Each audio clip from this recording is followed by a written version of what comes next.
औज़ुबिल्लाहिमिनश्शैतानिर्रजीम बिस्मिल्लाहिर्रहमानिर्रहीम जे हाज़िर आहियूं हिकु नए लेक्चर सां।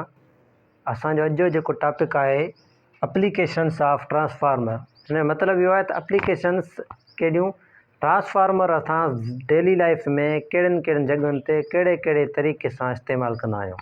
हाणे ट्रांसफार्मर जे हवाले सां मां पहिरियों लेक्चर तव्हांखे ॿुधाए चुको आहियां त ट्रांसफार्मर आहे छा ऐं ट्रांसफार्मर वर्क कीअं कंदो आहे ऐं असांखे मथां खां मतिलबु त पावर स्टेशन खां ट्रांसफार्मर ताईं ऐं ट्रांसफार्मर खां असां ताईं बिजली कहिड़े तरीक़े सां प्रोड्यूस थींदी आहे, कहिड़े तरीक़े सां फ़राहम थींदी आहे, यानी कहिड़े तरीक़े सां प्रोवाइड कंदा आहिनि। हाणे असां इहो ॾिसंदासीं त ट्रांसफार्मर नंढनि इंस्ट्रूमेंट्स में कहिड़े तरीक़े सां औज़ारनि में इस्तेमालु थींदो आहे। सो सभ खां पहिरियों जेका हिन जी एप्लीकेशन आहे इन स्टेबलाइज़र। हाणे तव्हां आम ज़िंदगी में हर घर में तक़रीबन स्टेबलाइज़र जो इस्तेमालु थींदो आहे। स्टेबलाइज़र छाजे लाइ यूज़ थींदो आहे, जेके वोल्टेज खे मेनली आम तरीक़े सां कंट्रोल कंदो आहे या उहो सही तरीक़े सां वोल्टेज जे फ़राहम कंदो आहे, करंट खे आसान तरीक़े सां करे फ़राहम कंदो आहे। उन इंस्ट्रूमेंट खे उन डिवाइस खे असां स्टेबलाइज़र चवंदा आहियूं। हाणे उन स्टेबलाइज़र में असांजो ट्रांसफार्मर यूज़ थींदो आहे। हाणे उहो जेको असांजो स्टेबलाइज़र आहे उहो छा कंदो आहे, वोल्टेज खे कंट्रोल कंदो आहे। वोल्टेज असांखे आसानी सां ऐं सही तरीक़े सां अच्छे नमूने सां उहो वोल्टेज असांखे फ़राहम कंदो आहे। छा स्टेबलाइज़र, उहो छा जी मदद सां, ट्रांसफार्मर जी मदद सां। हाणे उन में जेके स्टेप्स बि मां तव्हांखे ॿुधाया ट्रांसफार्मर जा जेके यूज़ थींदा आहिनि, step up transformer and step down transformer. हाणे स्टेबलाइज़र में जेको यूज़ थींदो आहे छाजे लाइ, उहो वोल्टेज खे मेनली तरीक़े सां आम तरीक़े सां वोल्टेज खे कंट्रोल करण जे लाइ, वोल्टेज जे सही तरीक़े सां अप या डाउन करण जे लाइ, वोल्टेज खे इंक्रीज़ करण जे लाइ स्टेबलाइज़र असां यूज़ कंदा आहियूं। जंहिं स्टेबलाइज़र में असांजो ट्रांसफार्मर यूज़ थींदो आहे। इन खां बाद ॿियो आहे असांजो इन बैटरी चार्जर।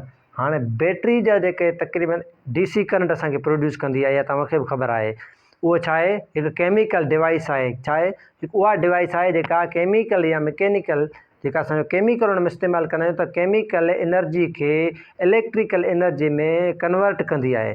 उहा डिवाइस खे असां चार्ज करण जे लाइ असां हिकु चार्जर इस्तेमालु कंदा आहियूं, जेको बैटरी वारो चार्जर तव्हां तक़रीबन ॾिठो हूंदो, उहो हर घर में इस्तेमालु थींदो आहे। उन में बि असांजो ट्रांसफार्मर जो इस्तेमालु थींदो आहे, यानी ट्रांसफार्मर यूज़ थींदो आहे। हाणे उहो कहिड़े तरीक़े सां, जॾहिं असां बिजलीअ ते बैटरी खे चार्ज कंदा आहियूं त उहो ट्रांसफार्मर उन खे मेन करे फिक्स करे वोल्टेज फ़राहम कंदो आहे। छाखे, बैटरीअ खे।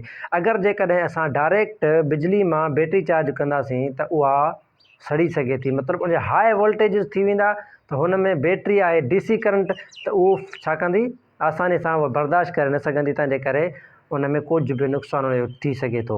सो हीअ जेको चार्जर हूंदो आहे हुन में ट्रांसफार्मर जो असां इस्तेमालु कंदा आहियूं, त यानी छा करे, बैटरी खे आसान तरीक़े सां वोल्टेज जे उन जे हिसाब सां, वोल्टेज जेतिरी हुन जी गुंजाइश आहे उन हिसाब सां वोल्टेज खे फ़राहम करे, छा में, बैटरीअ में। इन में बि असांजो ट्रांसफार्मर यूज़ थींदो आहे।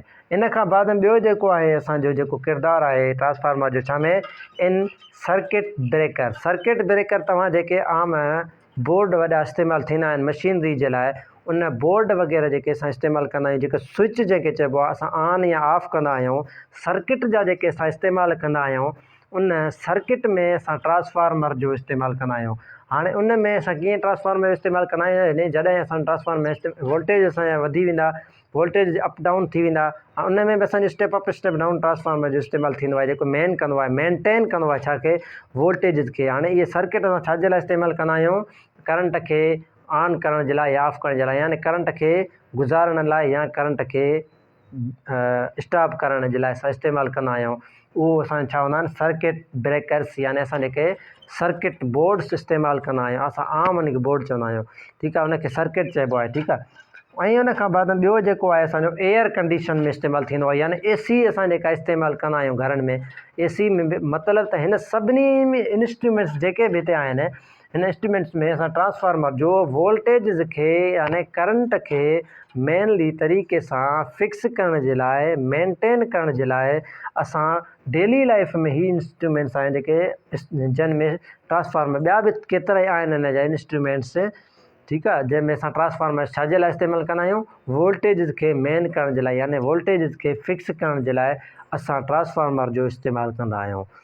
सो उमेद आहे त हीउ लेक्चर तव्हांखे सम्झ में अची वियो हूंदो। वरी हाज़िर थींदासीं नए कंहिं लेक्चर सां। Thank you so much.